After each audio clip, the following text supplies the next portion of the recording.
Bonjour à tous. Mes élèves de français vous liront un extrait des Métamorphoses d'Apulée, et plus précisément les paragraphes de 10 à 20 du livre 6. Il s'agit du récit d'amour et psyché. La déesse Vénus, comme une belle-mère qui se respecte, impose 4 épreuves infaisables à sa belle-fille, Psyché. Étant donné que mes élèves très courageux n'ont commencé à apprendre le français qu'il y a quelques mois, je vous renvoie à une phrase de l'incipit des Métamorphoses pour que vous appréciez mieux leur lecture. Je cite: Aussi, je demande grâce à l'avance pour tout ce qu'un novice peut porter d'atteinte et à l'usage et au goût. Ciao a tutti! I miei studenti di francese vi leggeranno un brano delle Metamorfosi di Apuleio e più precisamente i paragrafi da 10 a 20 del libro 6. Si tratta del racconto di Amore e Psiche. La dea Venere, come una suocera che si rispetti, impone 4 prove irrealizzabili a sua nuora, Psiche. Dato che i miei studenti molto coraggiosi hanno iniziato il francese solo qualche mese fa, vi rimando ad una frase dell'incipit delle Metamorfosi, così apprezzerete meglio la loro lettura. Dice il testo: perciò devi scusarmi se da rozzo parlatore qual sono mi sfuggirà qualche barbarismo o qualche espressione triviale.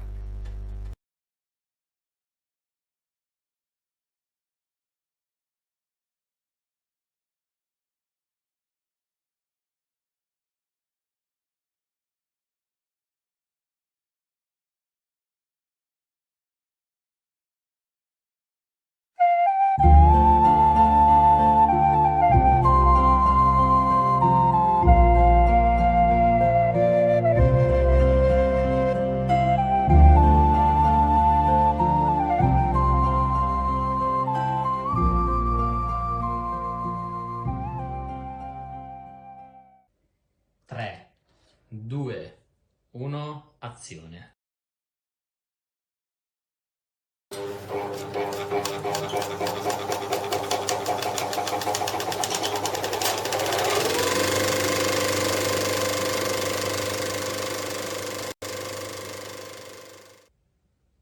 En proférant ces mots, Vénus s'élance sur la pauvre Psyché, met sa robe en pièces, lui arrache les cheveux et lui meurtrit découpe la tête. Ensuite, elle se fait apporter du froment, de l'orge, du millet, de la graine de pavot, des pois, des lentilles et des fèves. Elle mêle et confond le tout et s'adressant à sa victime. Une servante, une créature si disgraciée doit être une habile personne pour avoir su se faire si bien venir. Eh bien, je veux essayer ton savoir-faire. Tu vois cet amas de grains confondus? Tu vas mettre tout, séparer chaque espèce, et en faire autant d'états. Je te donne jusqu'à ce soir pour m'expédier cette tâche. Et après lui avoir taillé cette belle besogne, la déesse sort pour se rendre à un repas de noces. Psyché ne songe même pas à mettre la main à ce chaos inextricable. Elle reste immobile et stupéfaite d'une exigence aussi extravagante.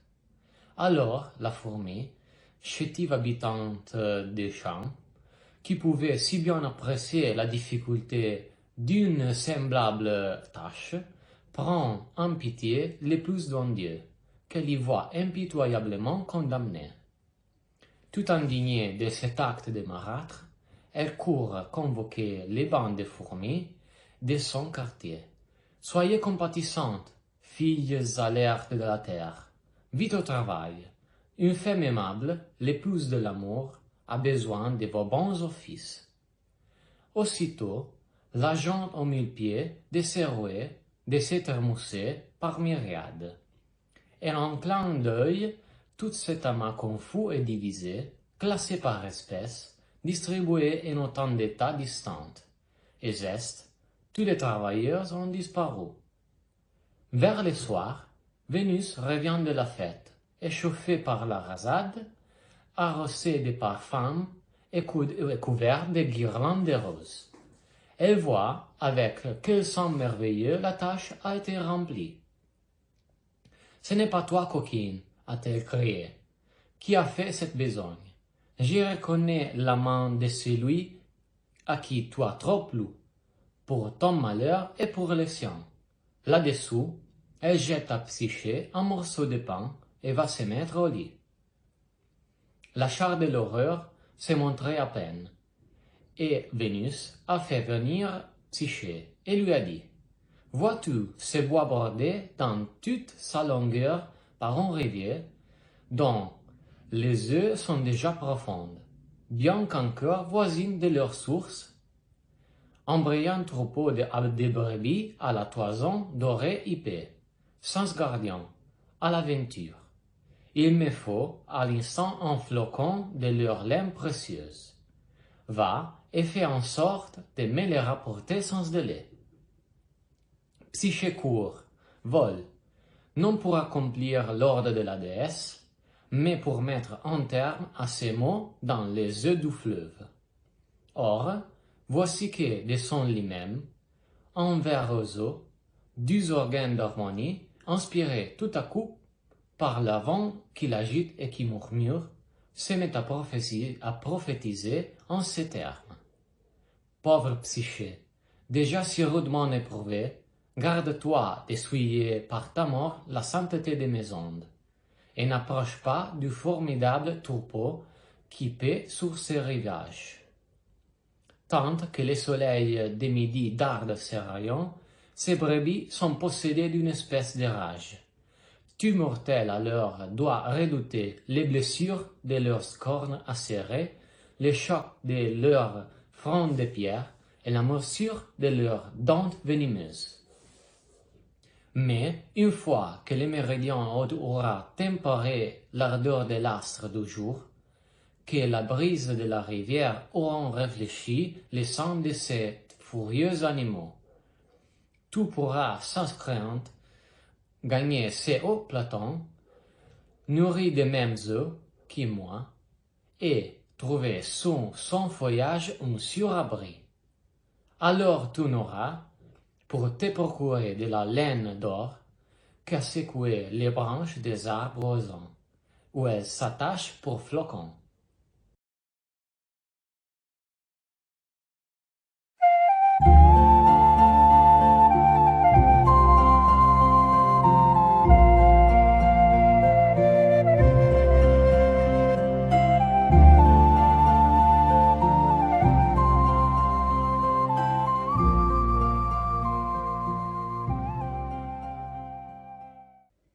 Tre, 2, 1, azione.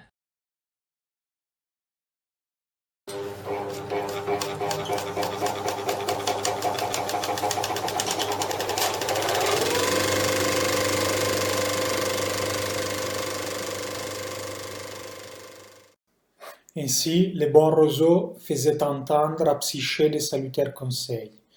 Elle y a prêté une oreille attentive et n'a pas eu lieu de s'en repentir, car, en suivant ses instructions, elle a eu bientôt fait sa collecte furtive, et elle est retournée vers Vénus, laissant rempli de cette ramollie en toison. Psyché n'est pas vu mieux accueilli après le succès de cette seconde épreuve. Vénus, fronçant les sourcils, dit avec un sourire amer: « Toujours la même protection frauduleuse, mais je vais faire un essai décisif de ce courage, si ferme et de cette conduite si prudente. Vois-tu ces rochers qui se dressent au sommet de ces montagnes escarpées?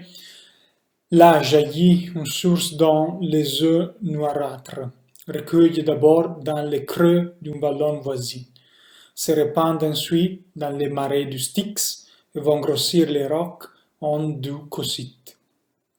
Tu iras au jet même de la source puisée de son eau glaciale, et tu me la rapporteras dans cette petite bouteille. elle dit, et lui remet un flacon de cristal poli, en accompagne l'injonction de plus terribles menaces. Psyché hâte les pas pour gagner le sommet du monde, croyant bien cette fois y trouver les termes de sa misérable existence. Arrivée au haut, elle voit toute l'étendue et la mortelle difficulté de sa tâche, et quel péril il lui faut surmonter. En effet, les rochers s'élevaient à une hauteur effroyable, et c'était à travers de ces flancs abrupts, d'un escarpement inaccessible, que l'homme formidable trouvait passage. Du creux des rocs qui enfermaient ces deux rives, on voyait s'allonger de droite et de gauche d'affreuses têtes de dragons au papier immobile, aux yeux constamment ouverts. Gardiens terribles et qui ne s'endorment ni se laissent gagner. De plus, ses yeux étaient parlants et savaient se défendre elles-mêmes. Arrière, que fais-tu? Où tu vas? Où vas-tu? Prends garde, fuis, tu mourras. Tels étaient les avertissements qu'elle ne cessait de faire entendre. Psyché est restée pétrifiée en voyant l'impossibilité de sa tâche. Présente de corps, elle est absente par ses sens. Accablée par la conscience de son danger, elle n'a pas même la triste ressource de larmes. Mais une providence tutélaire veillait sur cet âme innocente. Le royal oiseau de Jupiter, l'aigle aux serres ravissantes, apparut tout à coup, déployant ses grandes ailes. Les voilà donc qui voltigent autour de Psyché et lui dit: Et quoi, pauvre innocent, croyez-vous que vos mains novices puissent dérober une seule goutte de l'eau de cette fontaine? Vous flattez-vous d'approcher seulement de ce bord sacré et terrible.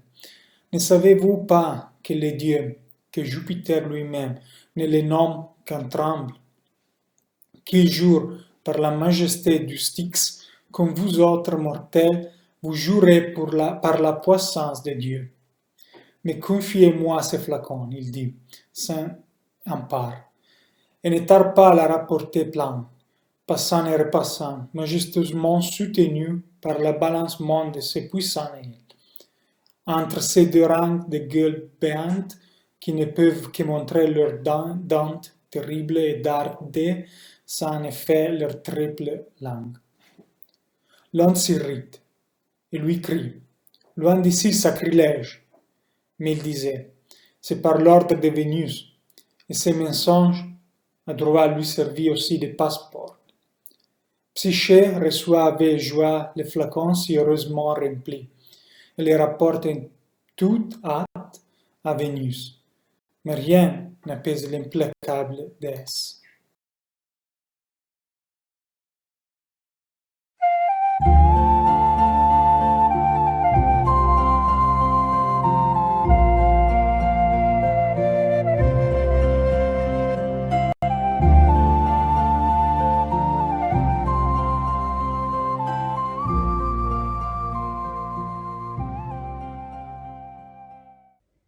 Tre, 2, 1, azione.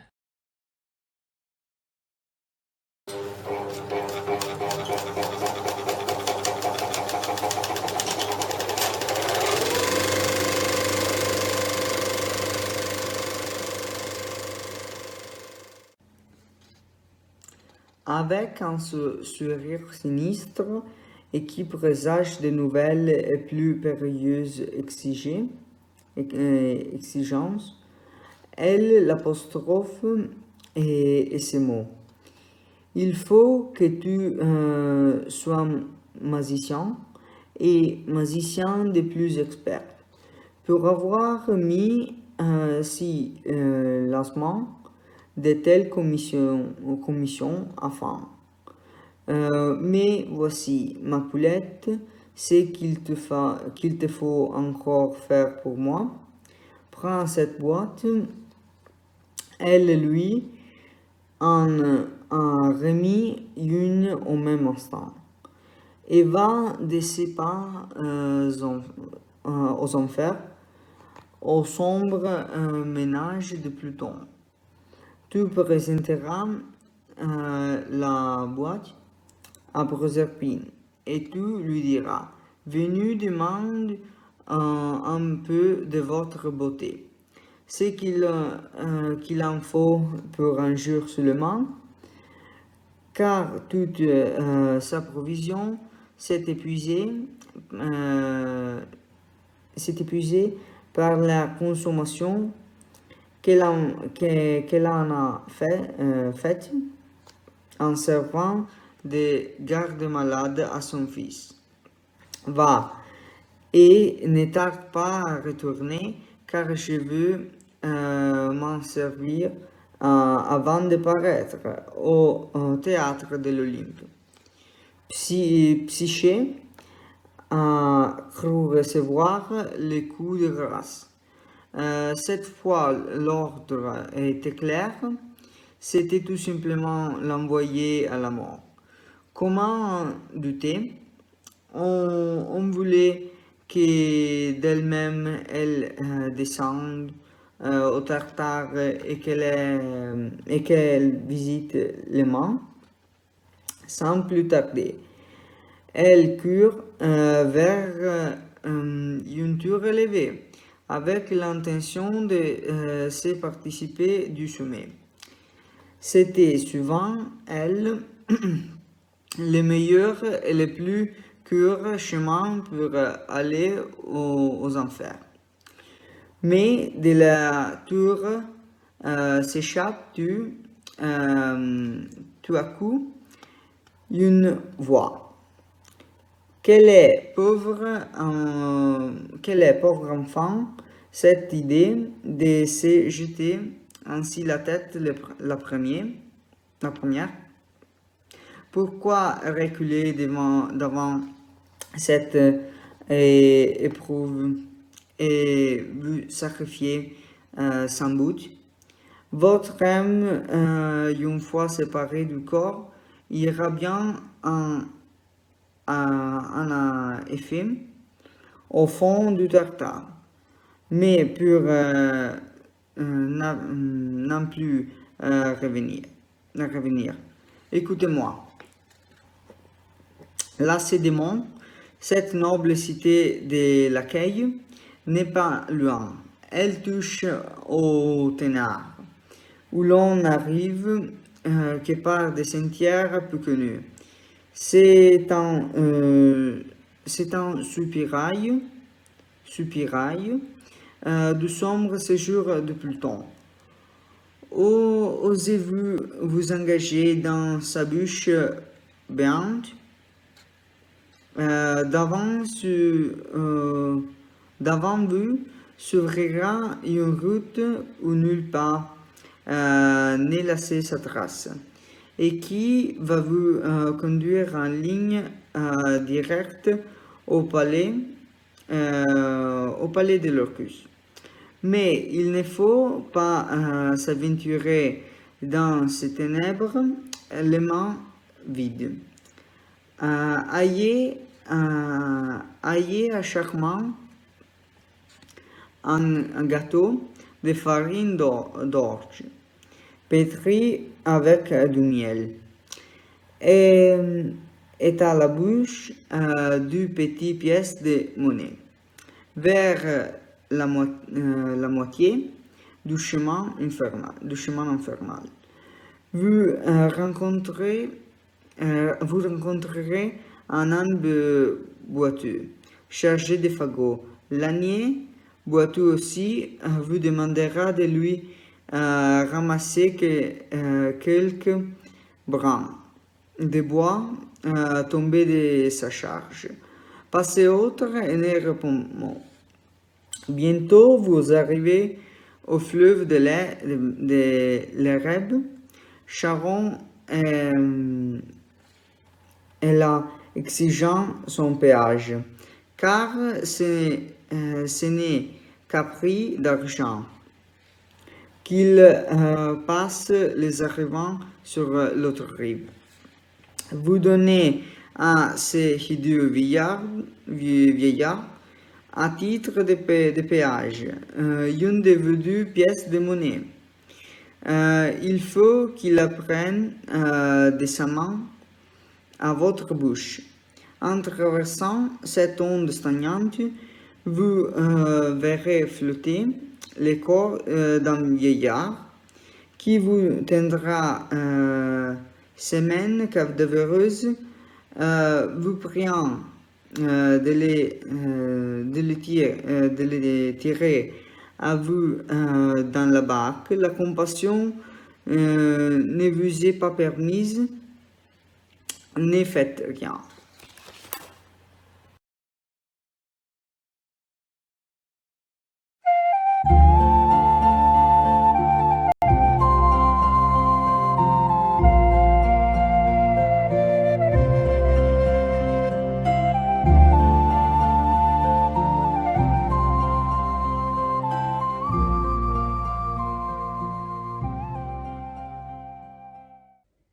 Tre, due, uno, azione.